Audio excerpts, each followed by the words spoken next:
ലാലേട്ടാ നമുക്ക് ആരുടെ പാട്ടിലൂടെ ഏതാ ആകാശങ്ങളിലിരിക്കും ഞങ്ങളുടെ അനശ്വരനായ പിതാവേ. മുകേഷ് ഏട്ടൻ കലണ്ടർ എന്ന സിനിമയിലാണ് മുകേഷ് ഏട്ടനെ പരിചയപ്പെടുന്നത്. അപ്പം മുകേഷ് ഏട്ടൻ പറഞ്ഞു എനിക്ക് പിന്നെ ഫ്ലാറ്റുണ്ട് വൈറ്റിലാണ്, അത് വൈറ്റിലെ കാക്കനാട്, അങ്ങനെ ഓർക്കുന്നില്ല, ഫ്ലാറ്റിൽ വരണം, എനിക്ക് താല്പര്യമാണ്. എന്തോ CPM-ന്റെ MLA ആകുമ്പോഴത്തേക്ക് കയറി ഇറങ്ങി അങ്ങോട്ട് എന്തെങ്കിലും പറയാമല്ലോ എന്നുള്ളതാണ്. എനിക്ക് വേറൊന്നും പറയാനില്ല, എനിക്കിപ്പോഴും ഓർമ്മയില്ല.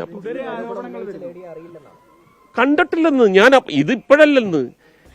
അങ്ങനെ ഇരിക്കുമ്പോഴാണ് മുകേഷ് ഏട്ടൻ പറയുന്നത്, എന്നെ വിളിച്ചിട്ട് പറയാ, എടി ആഹാ നീ ഇങ്ങനെ ആരും അറിയാതെ ഞാൻ അറിയാതെ അങ്ങ് നുഴഞ്ഞു കയറാമെന്ന് വിചാരിച്ചടേ, ഞാൻ വിചാരിക്കാതെ ഒന്നും ഒരുത്തർക്കും മലയാള സിനിമയിൽ ഒന്നും ചെയ്യാൻ പറ്റത്തില്ല.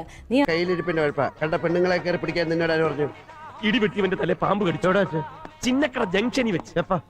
അമ്മയിൽ കയറണം അല്ലേ, എനിക്ക് ഭയങ്കര സങ്കടമായിപ്പോൾ അങ്ങനെ കേട്ടപ്പോഴത്തേക്കേ. കാരണം പിന്നെ അത് കഴിഞ്ഞിട്ട് ഈ എക്സിക്യൂട്ടീവ് കമ്മിറ്റിയല്ലോ അവരെന്നെ വിളിച്ചിട്ടുണ്ടായിരുന്നു, കമ്മിറ്റിയിൽ നിന്ന് അമ്മയുടെ ആരോ എനിക്കറിയില്ല വിളിച്ചിട്ട് പറഞ്ഞു, മിനുവിനെ ഇപ്പോൾ ഉള്ള കമ്മിറ്റി മെമ്പേഴ്സിന് ആർക്കും അറിയില്ല, അതുകൊണ്ട് സോറി, കുറച്ച് സിനിമ ഞങ്ങളുടെ കോളിൽ ചെയ്യൂ എന്നോട് പറഞ്ഞു. ഞാൻ പറഞ്ഞു കമ്മിറ്റി മെമ്പേഴ്സ് അതാരൊക്കെയാണെന്ന് ചോദിച്ചു.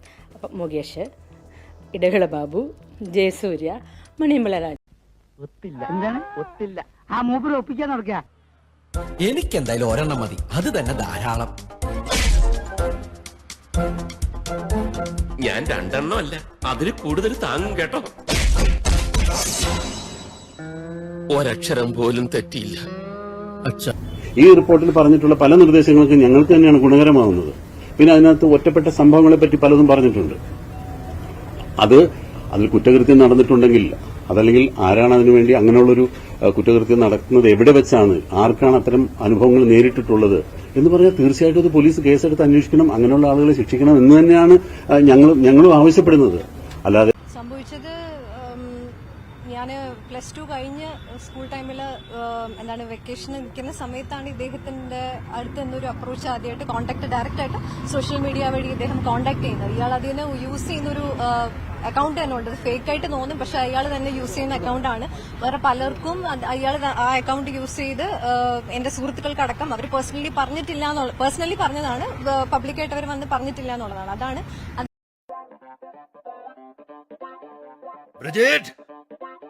I love you. Me too. Me too. Correct ആയിട്ട് സിദ്ദിഖിന്റെ റെസ്പോൺസ് തന്നെ എനിക്ക് ഭയങ്കര നോൺസെൻസും അതിനൊക്കെ അപ്പുറത്ത് എനിക്ക് ഇച്ചിരി വന്നൊരു റെസ്പോൺസാണ്. അയാൾ പറഞ്ഞത് പിന്നെ ആ കുട്ടിയെ എനിക്കറിയാം, ആ കുട്ടിയെ ഞാൻ ഇൻവൈറ്റ് ചെയ്തിരുന്നു, പക്ഷേ സംവെയർ ലിറ്ററലി ഞാൻ പറയുന്നില്ല ഇങ്ങനെയാണെന്നുള്ളത്, ബട്ട് സംവെയർ അങ്ങനെയാണെന്ന് ഞാൻ ഓർക്കുന്നു.